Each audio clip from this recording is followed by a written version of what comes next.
синни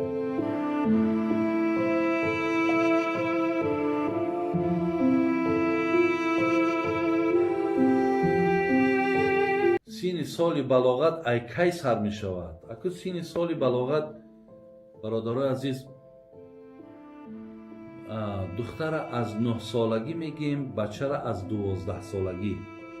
лекин агар ба шарте ки аку бинем ки дар ҳамун 9 солагӣ агар духтарака меган агар ҳамун моҳонаш бубинад, яъне ҳамун бемории ҳайзе ки меган, агар ба ҳамун беморӣ мубтало шавад, як тарзи фаҳмидани ба балоғат шад. дуюм, вақте ки мега шавҳараш додану ҳомила шид, маълум аст ки ин духтар ба балоғат расидаи, яъне ҳамун 9 солагида ҳукмш мекунад. лекин агар ба шарте ки ин одам агар дар 9 солагӣ ҳамун моҳонаша агар надид, ира аз 12 солагӣ ҳукмш мекунад, дигар бинад набинад. лекин бачаҳоро мега агар дар ҳамун 12 солагӣ мақсад эҳтиломӣ шаванд, эҳтиломӣ шаване ки дар хобаш мақсад шайтон фиребш мекунаву бигем ҷунуб мешавад, агар дар 12 солагӣ ҳамин ҳолат дар ӯ шид, аллакай ин бачаам ба балоғат расида. Агар нашид, баъд ёра аз 15 солагӣ аллакай мегӯян ки ба балоғат расид, яъне 15 солара ҳукми дигар ба балоғат мекунад. хоб қуръон аз занам дар ҳаққи расулуллоҳ бахшад мешавад? Мешавад. чаро намешавад?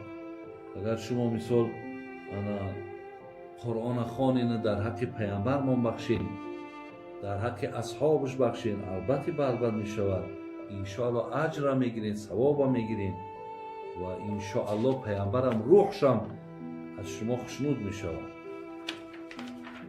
саволҳои дигар. духтарои мединистут савол карданд ки барои ҷарроҳӣ ё таълим моро бо узвҳо шинос мекунанд. оё ҳамин дуруст аст ё на? яъне дар ҳамин гӯем мединистутҳо дар ҷое ки таълимоти бигем ҳамин духтурои мо шумо меравад, табибҳои мо шумо меравад, яъне дар унҷа шояд мардҳоро аз узвҳои занона, занҳоро аз узвҳои мардона шинос мекунанд, мефаҳмонанд.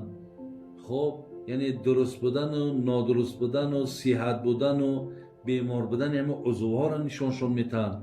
барои ҳамин инҳо заруратанд. хоҳарои азиз ва бародарои азиз, агар инҳоро ки шумо наомӯзен, фардо мисол бо ин мардум чӣ хел кор мекунед?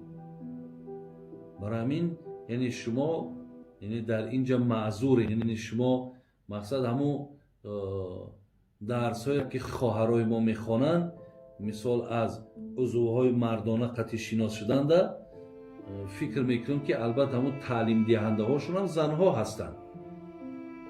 агар ба шарте ки зан набошад, агар зан бошад бояд зан дарс будад, лекин агар зан набошад, ака аз рӯи зарурат мардҳо ки дарсам ки гуфтанд, ин зарурат аст. яъне дар инҷа шумо хоҳаро ва бародарои азиз ягон гунаҳгорӣ надонед. дигар нияти ғусла надонид дуруст аст.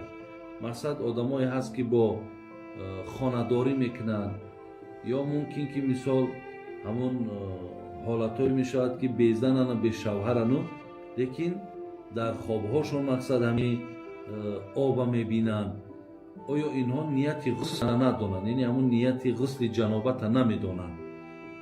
оё мақсад инҳо аз ҷанобат пок мешаванд? на, пок мешаванд. шумо ки ҳамун ба нияти аз ҷойгоҳи хобтон ки тарафи ҳамун ҳамом ки омадену мақсадтон шустан ки ҳаст, ҳамин дар ғусли ҷанобат ҳамун се фарз аст. даҳанаву бинира шустану тамоми бадана. тамом ҳаминҳо ки анҷом ёфтанд, дигар шумо аз ҷанобат пок шидед. инҷа ки масъалаи залог, ҳамин залога мақсад, яъне бародарои азиз, ҳамин чиз ҳозир дар мо бисёр ривоҷ аст. халас ҳар як чизеро ки мо имрӯз мехарем, соҳибои мол аз мо залог мегиранд. бигзор خو $50 خو $100 خو 100 سومون چیزی که залог بگیرد، ولی بعد залог گرفتن ما مثال همون روز باشد یا پگاهش باشد میگیم که ما مقصد انا همون مالی تر نمیگیریم، ولی وای پیشکی از ما залог گرفته بود که وای $100 مرا گویم залог گرفتگی بود که آیا همون залог وای باید پس بگرداند یا باید پس نگرداند؟ همین حکمش چی است؟ برادر عزیز، این طریق اصلا همین залог گرفتگی تون خودش نادرسته. залог ایخیر نمیگیرند و شما وقتی که $100 در عوض مثال همون ماشین باشد یا خانه باشد یا چیز دیگری که باشد گرفته باشین، وقتی سوداتون که نشد تو باید همون $100 گردانده با در همون صاحبش پس بگردانی و این مالی تو نیست. اگر تو او را به شرطی که انا نگردانی یا یک قسمت شا بگردانی، اگر یک سامان شا که در خودت نگه بداری و برای تو حرامه و اجازت نیست. ولی مثالی آدم شما را سرگردان کرد، این آدم مقصد شاید که سراسیمگی کرد، چیزی کرد نکرد، این به ضرر خود او آدم است، لیکن شما حق مال او را گرفتن ندارید.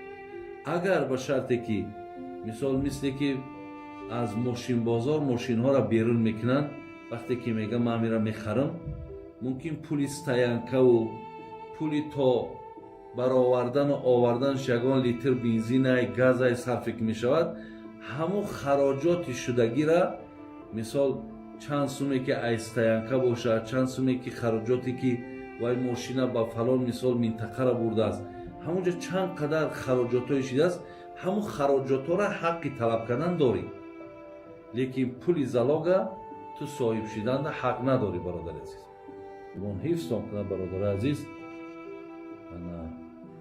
این بود یک چند سوال هایی که در پیش من برای شما اینها را جواب گفتم. خدا خواهد باز سوال هایی که با در پیش من هستند من برای شما اینهاش هم جواب میگردونم.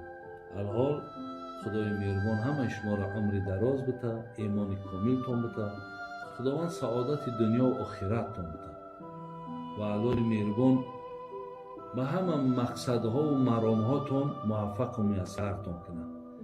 خدای مهربان جمعی برادرای ما که در سفرهای کاری هستند، مسافرند، در غربتند، خدای سفراتون خیر نیک بگردونه. الله صحت و سلامت به این وطنتون، به این دیارتون شما را رسانه. اهدنا الصراط المستقیم صراط الذین انعمت علیهم غیر المغضوب علیهم ولا الضالین آمین یا رب العالمین. سلام علیکم. برادرای عزیز، در شبکه نور تیوی سوال جوابای حضرت نو با نوش هر بیگاه میبراید. با وقت مسکو 8:00 برادر عزیز حتما ابونه شوید، ما رو دستگیری کنید. دستگیری شما پیشروی ما است.